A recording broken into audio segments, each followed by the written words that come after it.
Have you ever wondered why, despite years of sincere practice, meditation, chanting or study, you still feel stuck?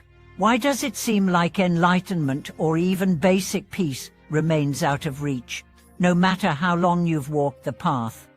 Welcome back to our channel, a space where genuine spiritual seekers find honest guidance. If you've ever felt disheartened in your journey, today's episode may shed light on what's been missing. We are going to explore 10 transformative insights, critical yet often overlooked points of practice that could shift your experience from stagnant repetition to meaningful progress. The Buddha never said the path would be easy, but he also never intended it to be fruitless. So if you found yourself asking, why is nothing changing? Know this, it's not that your path is wrong. It might just be incomplete. Let's walk through the deeper terrain of real transformation together. The first point is intention. So many practitioners begin their journey out of fear or desperation, a health scare, a financial crisis, a broken relationship. There's nothing wrong with that. Suffering often wakes us up, but if the intention never matures beyond self-protection, the practice stays shallow. True Dharma practice must evolve from seeking escape to seeking truth. Ask yourself, do I meditate to calm my mind, or to understand it? Do I chant to get what I want, or to become who I really am? When intention shifts, so does energy. Suddenly, practice becomes a path of discovery, not a transaction. The second point is consistency. Many people practice only when life feels chaotic. They treat the Dharma like a hospital, helpful during emergencies, ignored during peace. But consistency is where power builds. It's like watering a tree. If you stop every time the weather improves, the roots stay weak.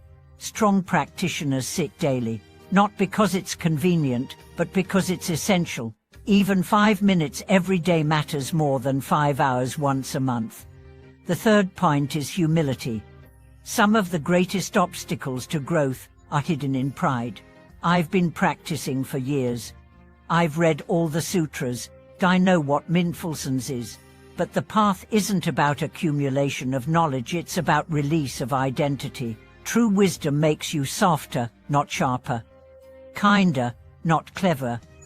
If your practice doesn't make you more humble, start again. The fourth point is presence. Many people practice with their bodies, but not their minds. They chant while planning dinner. They bow while thinking about deadlines. This kind of divided practice produces little fruit. Real practice is alive. It demands your whole being. It's not about performance, it's about presence. Are you really here when you sit? Or are you rehearsing life in your head? The fifth point is silence. Modern spirituality is noisy. Apps, videos, mantras, group discussions. It's easy to stay busy even in practice, but growth happens in silence. Not just utter silence, but inner stillness. This is where insight arises, where you begin to hear what you've ignored. Try this. Spend 10 minutes each day in complete silence. No goals, no expectations. Just listen. At first, you may hear discomfort, then noise, then clarity. The sixth point is letting go. Attachment doesn't disappear just because you wear robes or repeat holy words. You might still be attached to identity, to progress, to being spiritual. But real practice asks you to release even your attachment to outcomes. Let go of the need to become enlightened. Let go of the image of yourself as a practitioner. Let go of needing the world to notice. Just practice, just be. The seventh point is compassion. Without compassion, even the deepest insight turns cold. Some meditators become detached, isolated, superior. But the Buddha didn't retreat out of superiority, he returned out of love. The more awakened you become, the more your heart must open. Compassion is not weakness. It's the strength to stay soft in a hard world. Ask yourself daily, who needs my kindness today? The eighth point is honesty. Be brutally honest with yourself. Are you using practice to hide from life?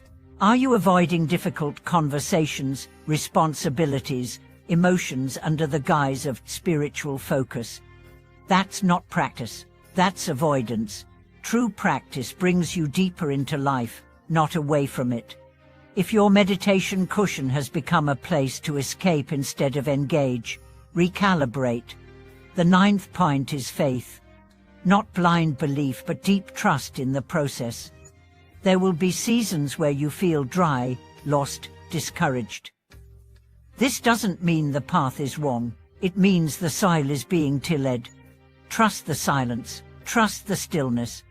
Even when nothing seems to be changing, transformation is happening below the surface. The 10th and final point is guidance. The Buddha said the Sangha, the community, is one of the 3 jewels for a reason. Lone practice can lead to delusion, echo chambers, self-deception. A true teacher doesn't give you all the answers, they help you ask the right questions. A true community doesn't comfort your ego, it supports your awakening. Seek teachers, seek friends who challenge you gently. Find mirrors.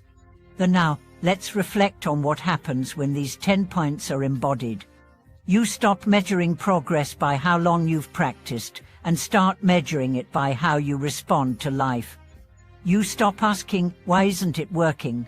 And start asking, what am I still holding on to?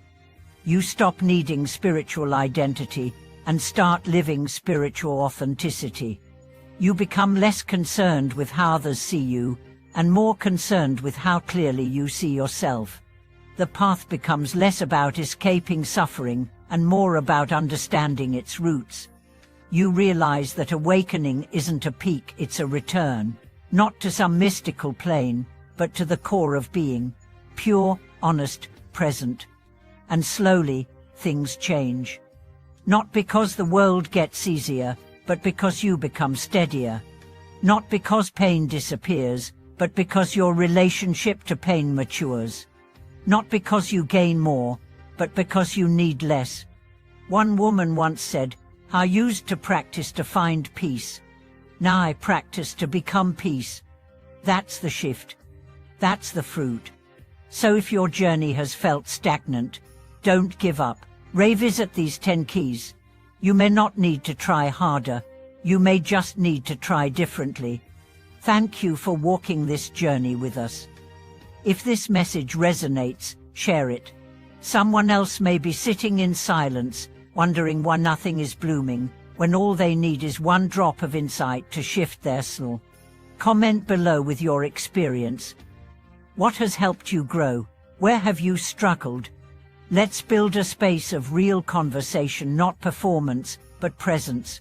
Subscribe, like, and stay with us as we continue exploring the profound path of waking up in everyday life. Thank you for watching this video.